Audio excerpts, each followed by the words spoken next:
Hello बच्चों, आज हम लोग पढ़ने वाले हैं केमिस्ट्री में chapter 2 chemical changes and reactions. Okay, तो बहुत ही इंपॉर्टेंट चैप्टर है, ध्यान से देखिएगा इसको। मैं स्टेप बाय स्टेप समझाऊंगा, कोई भी दिक्कत हो तो आप मुझे व्हाट्सएप पे कॉल कर सकते हैं। ध्यान से देखिएगा, बचपन में आपने पढ़ रखा है प्रीवियस क्लासेस में कि 2 टाइप के रिएक्शंस होते हैं, physical reaction and chemical reactions. ठीक है ना। तो आज हम पढ़ेंगे chemical change and reactions. Chemical reaction बोलो या केमिकल चेंज बोलो, एक ही बात है। ठीक है, हम आते हैं इसके इंट्रोडक्शन के ऊपर। क्या होता है ये chemical reaction term? A chemical reaction is a chemical change in which matter changes into a new substance और सब्सटेंसेस। ठीक है ना। तो आप ये जानते ही हैं कि कोई मैटर है जो एक अलग तरह के न्यू सब्सटेंस में खुद को कन्वर्ट कर लेता है, और ये जो चेंज होता है, ये जो रिएक्शन होता है, इसे ही हम केमिकल रिएक्शन कहते हैं। ठीक है ना। In a chemical reaction, the substance or substances taking part in the reaction called reactants and transformed into one or more new substances called product. ठीक है। तो जो substances आपस में रिएक्ट करते हैं उन्हें हम reactants कहते हैं, और जो हमारा प्रोडक्ट बनता है ना, जो हमारा न्यू बन के आता है, न्यू कंपाउंड कह सकते हैं, उसे हम प्रोडक्ट्स कहते हैं। ठीक है ना। अभी देखिए, तो केमिकल रिएक्शन का प्रोसीजर क्या है बच्चों, ध्यान से देखिए। तो during a chemical reaction the existing bond of the atom और group of atom of the reactants are broken and new bonds are formed resulting in formation of new substances called products.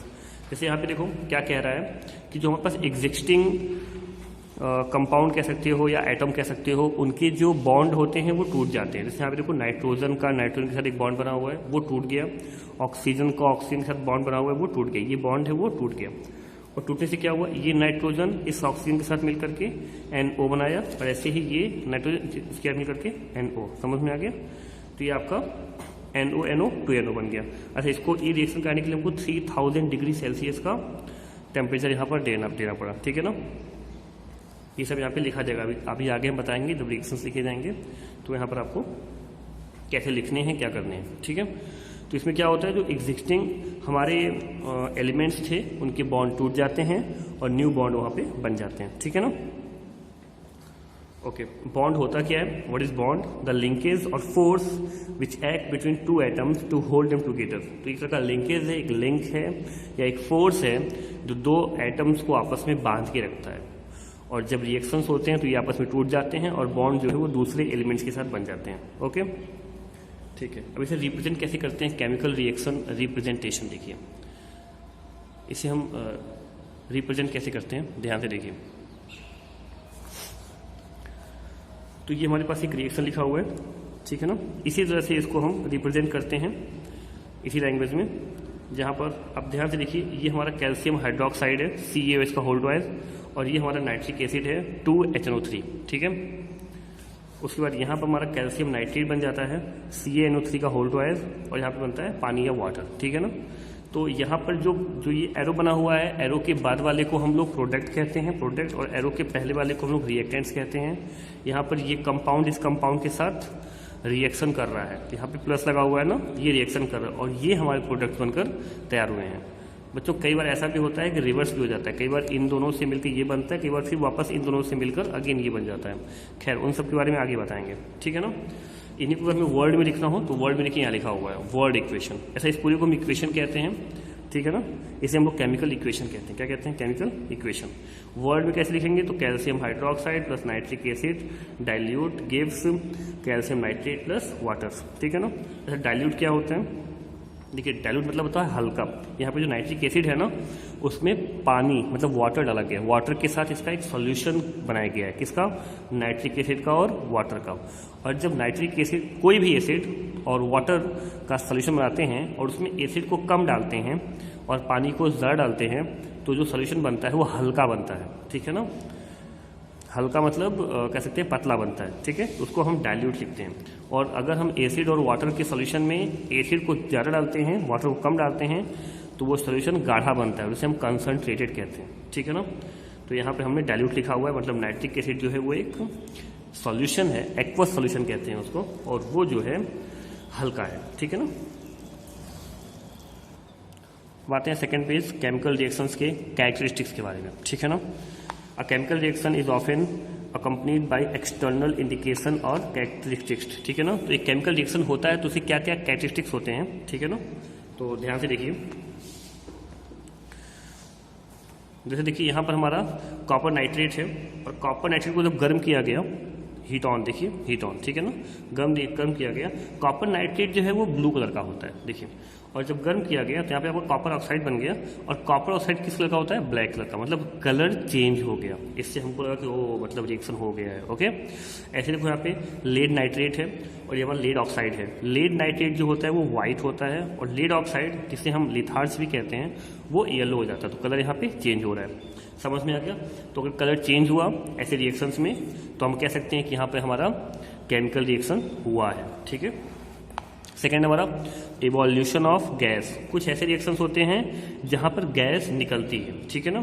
जैसे ये आपका पूरा equation है, काफ़ी लंबा चौड़ा, sodium sulphide with dilute sulphuric acid, ठीक है ना।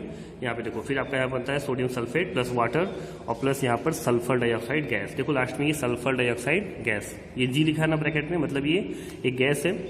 तो गैस, अगर किसी रिएक्शन में गैस इवॉल्व हो रही है मतलब केमिकल रिएक्शन हो रहा है, ठीक है ना। यहाँ पे आपका सल्फर डाइऑक्साइड गैस इवॉल्व हो रही है, यहाँ पे कार्बन डाइऑक्साइड CO2, ठीक है ना। इस रिएक्शन को ध्यान से देखो, यहाँ पे कार्बन डाइऑक्साइड गैस लास्ट में निकल रही है। थर्ड देखो NH3 निकल रही है, NH3 का मतलब अमोनिया। अब ये 2 क्यों लिखा है, कहीं पे 2 लिखा होता है, कहीं पे 4 लिखा होता है, 2 है, यहाँ पे 2 है, यहाँ पे 2 है। जब केमिकल रिएक्शंस को हम लोग बैलेंस करते हैं तब ऐसे लिखा जाता है, ये मैं आपको बताऊंगा क्लास में जब आप आएंगे कि यहाँ पे क्यों 2 या 3 लिखा गया है, ठीक है ना। फिर ये 2 से मतलब नहीं है, इसको हम NH3 बोलेंगे और ये NH3 जो है वो अमोनिया गैस है। तो पहले में सल्फर डाइऑक्साइड, दूसरे में कार्बन डाइऑक्साइड, तीसरे में अमोनिया गैस आपका निकल रहा है, ओके। थर्ड देखिए फॉर्मेशन ऑफ प्रेसिपिटेट। बच्चों प्रेसिपिटेट क्या होता है, देखिए कई बार हम 2 कंपाउंड या 2 एलिमेंट्स को जब हम रिएक्ट कराते हैं जो प्रोडक्ट आता है, प्रोडक्ट कई बार हमारा एक सॉल्यूशन आ जाता है, ठीक है ना। सॉल्यूशन मतलब क्या होता है, घोल। उस घोल के अंदर तली में जाकर के कुछ बैठ जाता है। कैसे, एक ग्लास ले लो आप, एक कांच की ग्लास ले लो, उस ग्लास में आप सपोज वाटर डाल दो मिट्टी, उसे पहले आप चम्मच से घुमा दो, बाद में देखोगे सारी की सारी मिट्टी जो है, मैक्सिमम जो उसके पार्टिकल्स हैं वो नीचे जाके बैठ जाएंगे, समझ में आ गया। तो जो तली में जाके बैठ जाता है बॉटम में बिल्कुल, उसे हम प्रेसिपिटेट कहते हैं। और रिएक्शन में प्रेसिपिटेट को हम लोग, ये एरो नीचे दिखा रहा है ना, ऐसे दिखाते हैं, ये साइन बताता है कि वो प्रेसिपिटेट है, ठीक है ना। जैसे भी हमारा रिएक्शन है, इस रिएक्शन में लास्ट में आपका PbCl2 है, इसे कहते हैं लेड क्लोराइड। तो लेड क्लोराइड जो है वो नीचे जाके बैठ जाता है व्हाइट PPT मतलब प्रेसिपिटेट। तो व्हाइट प्रेसिपिटेट के तौर पर नीचे जाके क्या होता है, बैठ जाता है। ऐसे ही आपका जो यहाँ पे है कॉपर सल्फेट और सोडियम हाइड्रोक्साइड का रिएक्शन हो रहा है, तो sodium sulphate plus copper hydroxide कहते हैं इसको। OH आ गया तो हाइड्रोक्साइड बोलेंगे, ठीक है ना।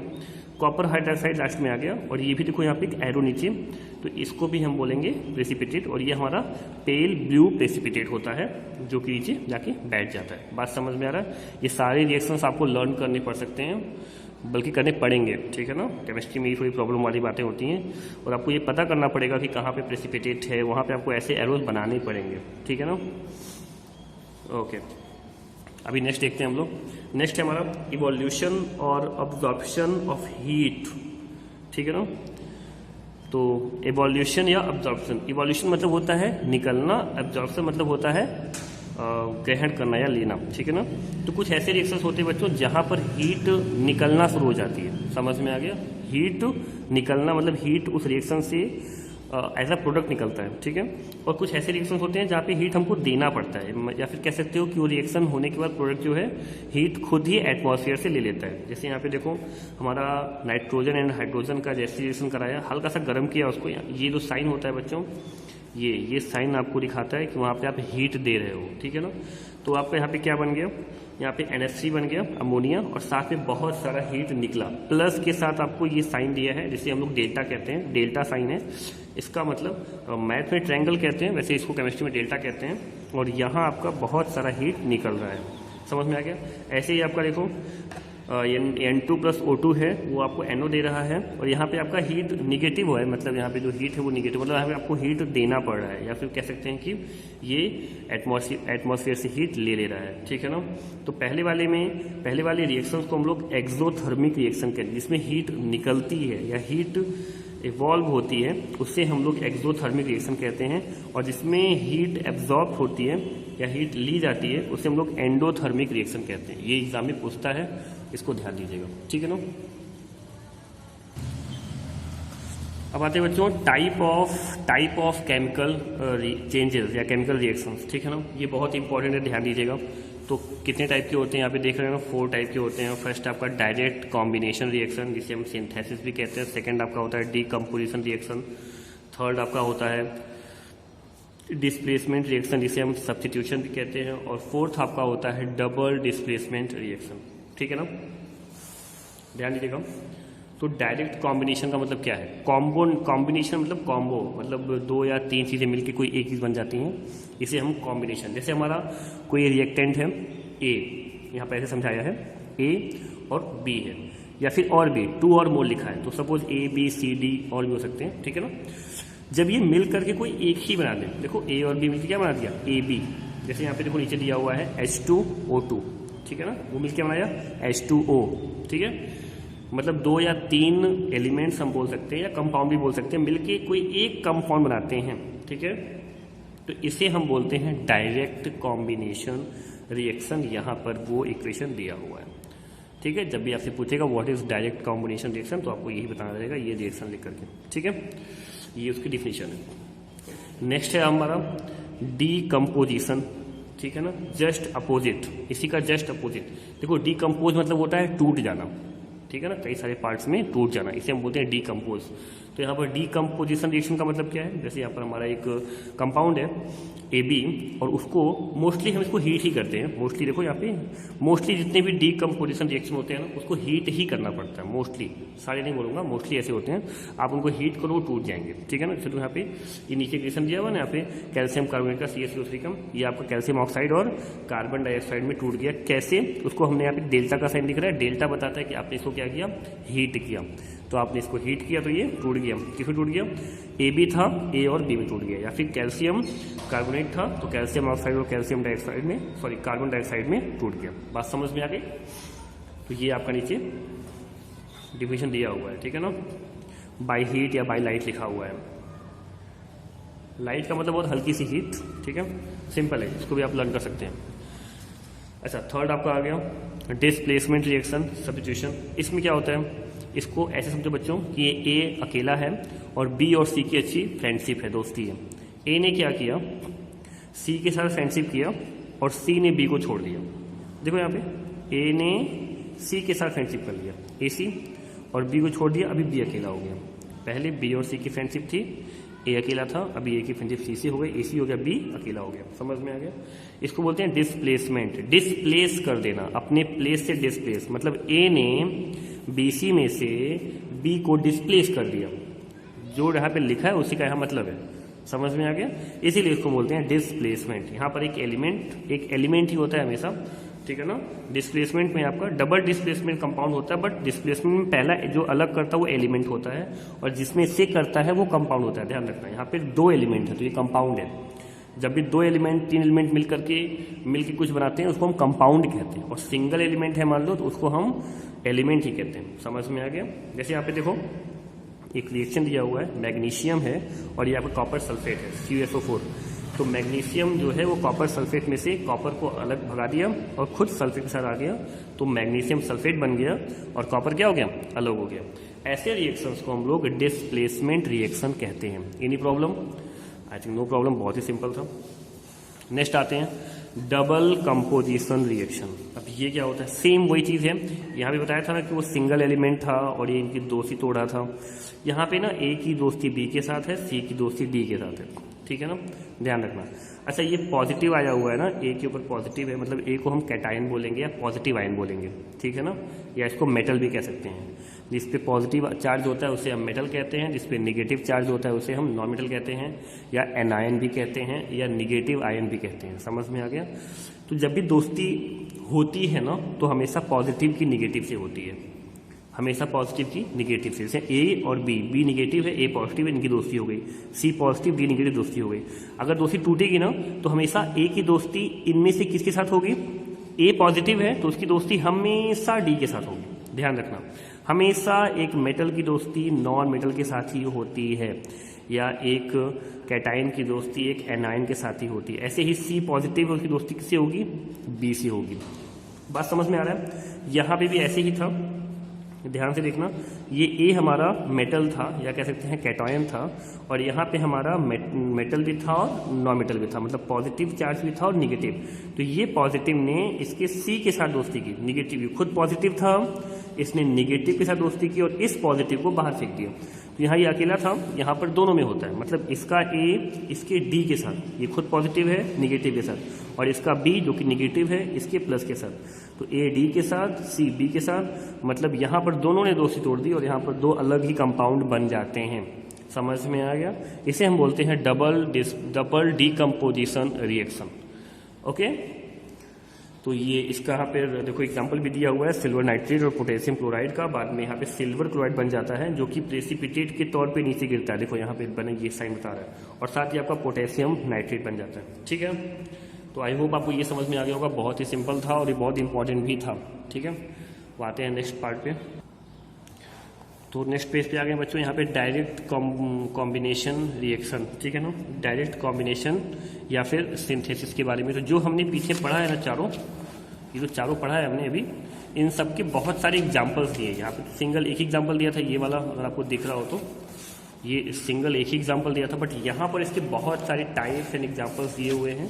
तो इसमें मुझे कुछ आपको खास बताना नहीं है। ध्यान से देखिए, direct combination reaction also called synthesis reaction बताया था मैंने आपको। ठीक है ना, इसे सिंथेसिस भी कहते हैं, ऊपर लिखा भी है। अब यहाँ पर देखो, आपका ये एक एलिमेंट है जिसे हम कार्बन कहते हैं। ठीक है ना, और यहाँ पर ऑक्सीजन है और ये हमारा बन जाता है कार्बन डाइऑक्साइड। समझ में आ गया। ऐसे भी यहाँ पे देखो, यहाँ पर ये हमारा कार्बन मोनोऑक्साइड है, ये ऑक्सीजन है, ये हमारा कार्बन डाइऑक्साइड। यहाँ पे दो एलिमेंट मिलके एक बनाते हैं। ठीक है ना, इस तरह से यहाँ पे देखो, यहाँ पे दो एलिमेंट मिल करके एक थर्ड प्रोडक्ट बनाते हैं, दो है तो यहाँ पे देखो oxidation of non metals. Oxidation का मतलब होता है ऑक्सीजन का मिल जाना। ये मैं आपको बाद में बताऊंगा ऑक्सीडेशन क्या है, रिएक्शन क्या है, ये बात का टॉपिक है। वैसे आप सिंपल समझिए, ऑक्सीजन आकर के मिल जाए उसे हम बोलते हैं ऑक्सीडेशन। ठीक है ना, ऑक्सीजन को गेन कर लेना। तो यहाँ पर ये सल्फर है, कार्बन है, फास्फोरस है, ये सब देखिए ऑक्सीजन को गेन कर ले रहे हैं। दो हमारे पास रिएक्टेंट हैं और हमारा प्रोडक्ट एक बन जा रहा है। ठीक है ना। तो डायरेक्ट कॉम्बिनेशन में क्या होता था, मैंने क्या बताया था, डायरेक्ट कॉम्बिनेशन में कि 2 या 3 एलिमेंट मिल करके एक ही प्रोडक्ट बनाते हैं। तो वही यहाँ पे हो रहा है, ये है नॉन मेटल के साथ, ये है मेटल्स के साथ। ठीक है ना, ये सोडियम है, ऑक्सीजन है, कैल्शियम है, ऑक्सीजन है, मैग्नीशियम है, ऑक्सीजन है। ये देखिए दो है हमारे, और यहाँ पे एक ही बन रहा है। ठीक है ना। ऐसे ही रिडक्शन हो रहा है। रिडक्शन का मतलब होता है हाइड्रोजन को गेन कर लेना। खैर, ये जो रिडक्शन या ऑक्सीडेशन है ये टॉपिक बाद का है, मैं आपको अलग समझाऊंगा। फिलहाल आप यहाँ पे देखिए, सिर्फ ये चीज़ देखिए कि किस तरह से दो एलिमेंट्स यहाँ पर मिल करके एक कंपाउंड, या दो कंपाउंड कह सकते हैं, मिल करके एक कंपाउंड में कन्वर्ट हो जा रहे हैं। इसे हम बोलते हैं डायरेक्ट कॉम्बिनेशन। ठीक है ना।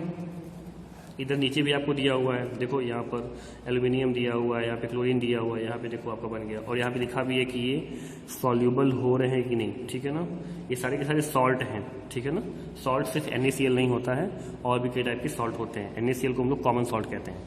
ये सारे के सारे सॉल्ट बन रहे हैं यहाँ पे, और ये सॉल्यूबल हैं या नहीं, मतलब ये पानी में घुलने वाले हैं कि पानी में नहीं घुलने वाले हैं, उन्हें हम लोग यहाँ पे वो भी लिख दिया है यहाँ पे। ठीक है ना।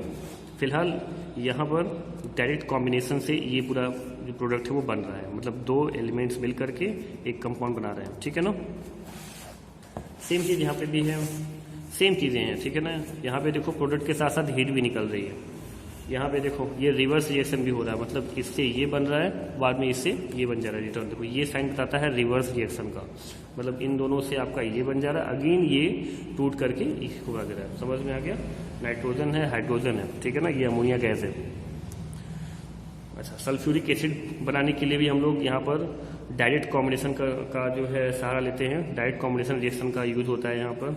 ठीक है ना।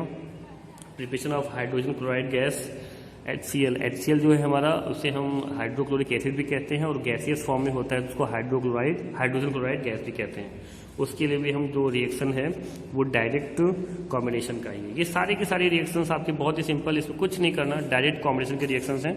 तो इनको आप एक बार पढ़िएगा और लर्न कीजिएगा। ठीक है ना, क्योंकि इसमें से कोई भी पूछ सकता है आपसे, तो ट्राई कीजिएगा इसको लर्न करने का। थोड़ा सा टफ काम है लर्न करना, बट ये ट्राई करिएगा। तो यही सारे रिएक्शंस हैं। तो आज की वीडियो में इतना ही। इसके बाद केमिस्ट्री के चैप्टर्स मैथ की तरह लेंदी नहीं है, जल्दी खत्म हो जाएंगे। आई होप कि 1-2 वीडियो और लगेंगे तो ये चैप्टर भी फिनिश हो जाएगा। तो नेक्स्ट वीडियो में हम आपको इसके आगे पढ़ाएंगे इन चीज़ों को, और जल्दी ही चैप्टर जो है वो फिनिश हो जाएगा। ओके, देखिए तो 2-3 पेज और है, 4-5 पेज, जल्दी ही ये फिनिश हो जाएगा। अगर यहाँ तक जो मैंने बताया है उसमें कोई प्रॉब्लम होगी आपको तो प्लीज़ आप मुझे व्हाट्सएप या कॉल कीजिएगा। ठीक है, थैंक यू।